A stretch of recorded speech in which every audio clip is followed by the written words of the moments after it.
And so did the thousands of others who braved the icy ocean for the Long Beach Super Bowl splash. It's an annual fundraiser for the Make-A-Wish Foundation. Police said that around 20,000 people attended, but 17 years ago, it all started with just 2 people who went on a splash of their own. Pete Myers was one of the 2. I just started with 2 knuckleheads, Kevin McCarthy and myself. In '98, we just were looking for something to do on the Super Bowl morning.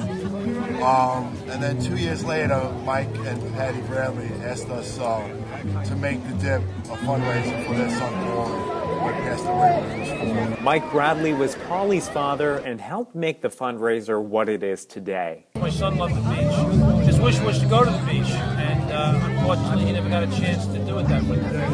But he was a great kid, a lot of energy. He was like every other little kid, just happy to be living at the beach, and unfortunately he passed through a thing called neuroblastoma.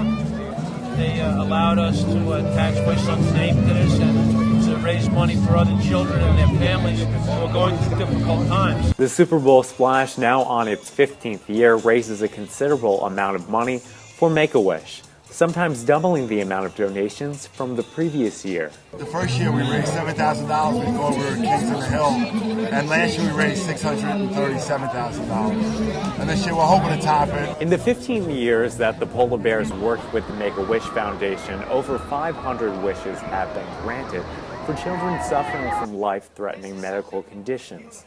The wishes were funded by $4 million that the community raised.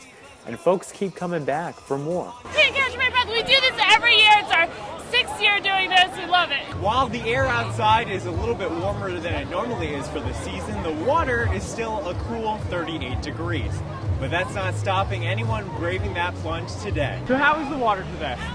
It was cold, like really cold, but it wasn't as cold as I thought it would be. Rafael Blanco came up from Miami Beach. He's not used to this water. The coldest I've ever been in my life. It hurts. Would you do it again? Absolutely, it's for a great cause. The water is great for adventure seekers, but even for those who decide to stay dry, at the end of the day, the splash demonstrates another thing. Long Beach is here to support one another, something that Bradley has come to expect. Whatever the cause is, this community rallies behind them. It's the way it is. The community went through that hurricane, and it's bouncing back. In Long Beach, New York, Mike Fallon, Long Island Report.